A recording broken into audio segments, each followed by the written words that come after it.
Alors, donc ici, le menu de MS Teams, il est simple. Donc là, au coin, vous avez le bouton qui vous permet de pouvoir jongler, de retourner vers les applications de Office 365.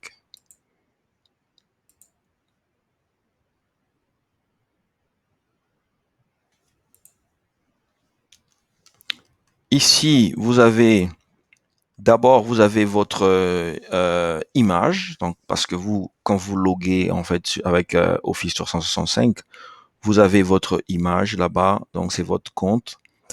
Vous avez la possibilité, donc là, le nom, vous pouvez modifier votre image.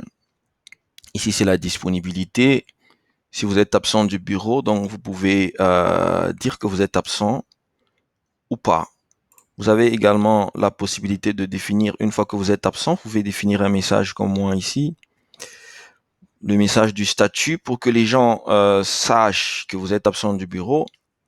Ici, vous avez les paramètres. Donc, quand vous allez dans les paramètres, vous avez la possibilité justement ici de pouvoir choisir le thème que vous voulez. Donc ça, c'est un thème par défaut. Vous voyez, le thème par défaut, il est violet. Vous pouvez choisir le thème qui est tout à fait noir ou vous voulez un contraste élevé comme celui-là avec du jaune. Donc tout dépend de comment vous voulez que ça soit. Or, moi j'aime le contraste par défaut. Et nous pouvons prendre le foncé, il est bien, pas mal. La langue par défaut, la langue, vous avez plusieurs langues ici. En fonction de la langue que vous voulez, donc vous pouvez prendre le français parce que je parle français, mais la langue du clavier, vous pouvez choisir la langue que vous voulez. Là, nous avons également confidentialité. La confidentialité, c'est comment les autres vous voient. Parce que quand ils vous voient, euh, ils peuvent vous voir soit en mode ne pas déranger. Ça veut dire que vous pouvez recevoir les notifications de contact, mais ils vont peut-être pas ils vont voir que sur votre icône, il y a le bouton tiret qui veut dire ne pas déranger. Donc, ils savent que vous ne pouvez pas prendre des appels ni recevoir les conversations. Vous pouvez changer l'accès ici. Ici, vous avez la possibilité de pouvoir bloquer les contacts. Vous estimez qu'il y a quelqu'un ou il y a des gens qui vous écrivent en permanence, mais vous n'en avez pas besoin du tout. Vous pouvez les bloquer du tout. Confirmation de lecture, vous pouvez, en cochant ici, parce que dans les conversations telles que nous allons le voir, lorsque on vous écrit, vous avez la possibilité de voir, ou les gens qui vous écrivent ont la possibilité de voir que les messages qu'ils vous ont adressés, vous les avez reçus et que vous en avez fait une confirmation. Alors, les notifications, alors, tout ce que vous avez comme notification, il y a les mentions. Quand vous mentionnez quelque chose, mention de canal, vous avez la possibilité ici que ça fasse une bannière et que ça vous envoie une adresse faite email. Donc, ça veut dire que tout ce que, quand on vous mentionne quelque part, ça apparaît sur votre activité MS Teams et en même temps, vous recevez un email. Vous pouvez changer ici uniquement dans les flux ou seulement bannière et adresse email. Pareil pour les mentions du canal, les mentions de vos équipes. Quand vous êtes mentionné quelque part quand vos équipes en fait sont mentionnées quelque part, cela peut vous parvenir via email ou bannière. Vous pouvez vous désactiver ça si vous voulez pas. Par rapport à des messages, c'est pareil. S'il y a une nouvelle conversation, vous pouvez recevoir par email les réponses à vos conversations, pareil. Vous avez les canaux que vous suivez, des suggestions, les tendances, autres. Si un membre de votre équipe a été ajouté, vous avez la possibilité que cela parvienne uniquement dans le menu, dans le bouton activité de votre bannière. Si vous voulez que ça vous parvienne par mail, vous pouvez choisir bannière et adresse email. Si un membre a été promu administrateur, pareil. Les sons des notifications, qu'est-ce que vous allez recevoir comme son de notification?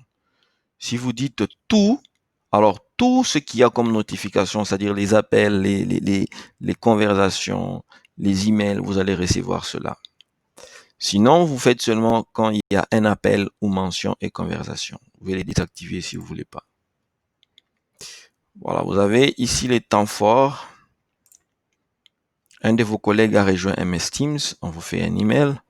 Les réunions, notification de la conversation de la réunion. Alors, pendant la réunion, vous pouvez désactiver le son parce que les conversations qui viennent dans les réunions, euh, ça peut être embêtant à un certain moment. Donc, vous choisissez de désactiver si vous aimez cela. Sinon, vous désactivez ou désactivez le son jusqu'à ce que vous puissiez rejoindre une réunion.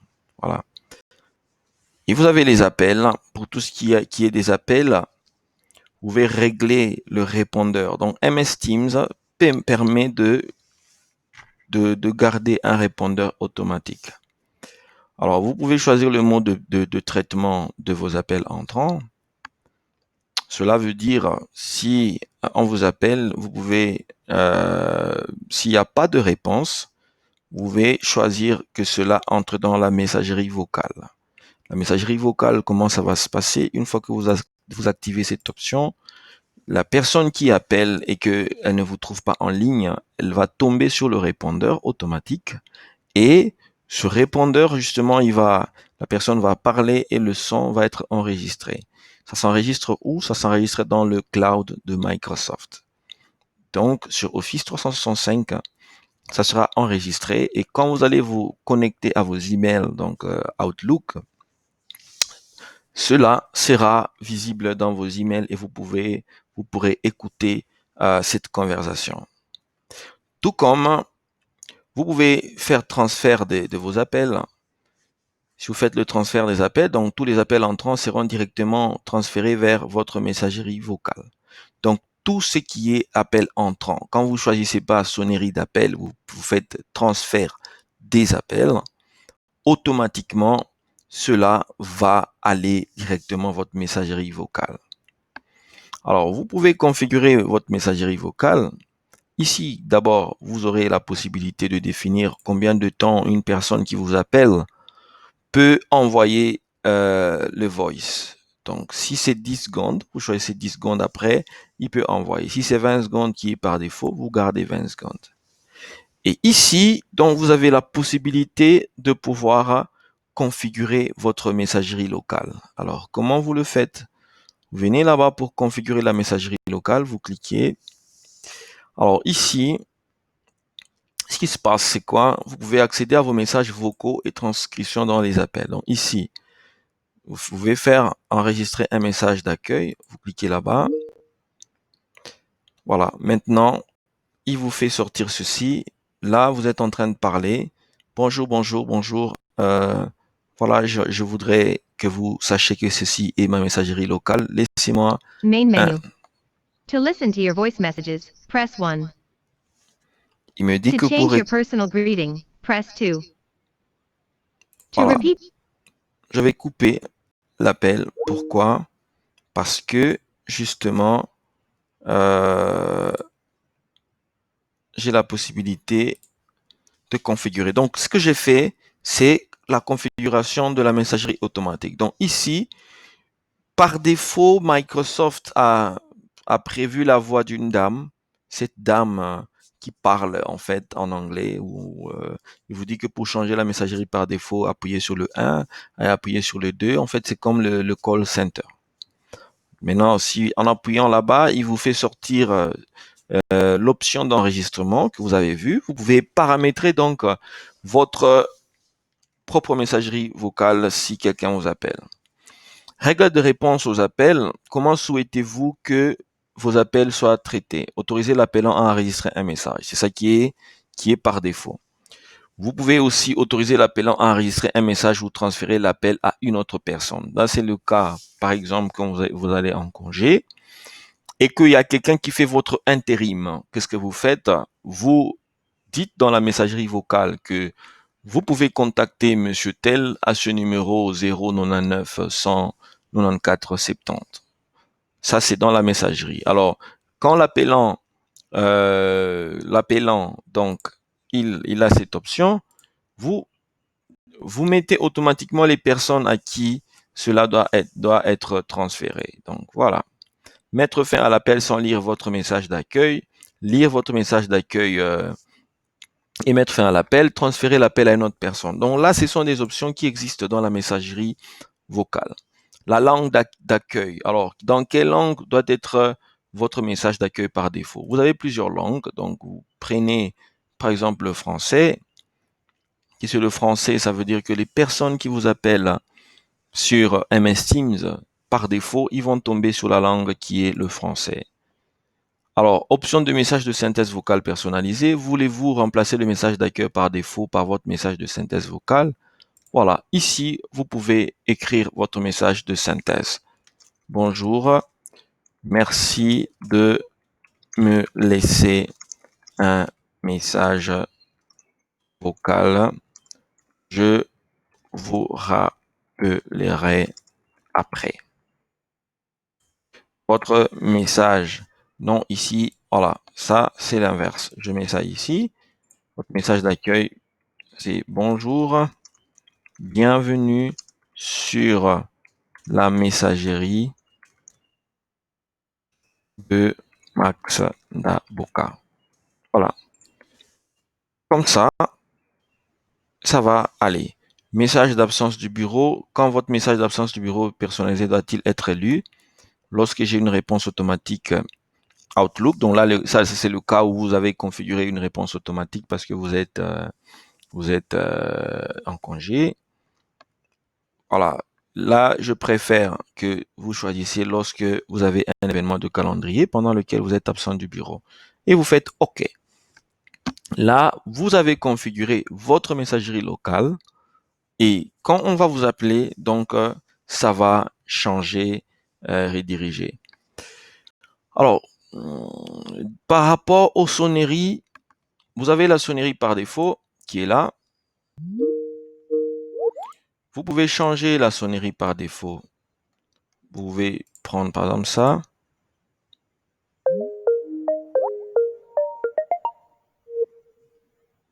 Voilà, je préfère ça. Bop. Accessibilité activée pour utiliser du texte pour communiquer via la ligne téléphonique. Voilà, si vous n'avez pas, vous ne comprenez pas cette option, en fait, c'est pour utiliser un périphérique TTY. Vous n'en avez pas, donc ça sert à rien de activer ça. Une fois que vous avez fini dans les paramètres, vous fermez. Donc ça, ce sont des paramètres que vous avez sur votre compte directement. Alors là, vous avez certains raccourcis clavier. Alors les raccourcis clavier, c'est pour vous permettre justement de pouvoir accéder rapidement à Microsoft Teams sans avoir à manipuler les menus directement ici. Donc vous avez des raccourcis clavier par exemple. Pour afficher les raccourcis clavier, c'est CTRL plus, en fait c'est CTRL avec point. Afficher les commandes, c'est CTRL/. Accéder, CTRL majuscule G. Pour démarrer une nouvelle conversation, c'est Alt-N. La section Aide, c'est CTRL F1. Pour la recherche, CTRL E. Ouvrir le filtre, CTRL majuscule F. Donc vous avez les raccourcis clavier qui sont disponibles là-bas. Donc peut-être que vous n'allez pas tout retenir, mais avec le temps, vous pouvez l'utiliser. Et ici, à propos, donc il y a des informations légales là, c'est pour savoir quelles sont les informations légales que vous avez par rapport à, à la licence que vous utilisez. Vous avez confidentialité et cookies. Les cookies, en fait, ce sont les éléments qui vous permettent, en fait, les cookies sont des fichiers. Donc, vous avez des scripts, Java qui enregistrent en fait les visiteurs. Ou chaque fois que vous allez sur un site web, vous loguez ou vous voyez un contenu, cela est enregistré dans des fichiers Java qui sont en fait des fichiers texte placés sur votre machine qu'on appelle cookies. Et les cookies, ça vous permet justement de ne pas refaire, vous authentifier encore une fois alors que vous êtes allé sur un site que vous visitez tous les jours. Donc les cookies vont vous permettre de gérer ça. Donc Maintenant, ici, ce qui est bien, c'est que vous pouvez télécharger l'application de bureau. En cliquant ici, vous avez la possibilité donc de pouvoir télécharger cette application plutôt que d'y accéder euh, en web, en mode web, vous pouvez y accéder en mode desktop. Et vous avez également la possibilité de télécharger l'application mobile sur le téléphone afin que justement vous puissiez accéder à MS Teams à partir de votre téléphone. Voilà en ce qui concerne du paramétrage de votre compte. Une fois que vous avez fini de paramétrer votre compte, vous pouvez vous déconnecter ou bien vous pouvez passer à autre chose. Maintenant, nous allons voir les autres menus.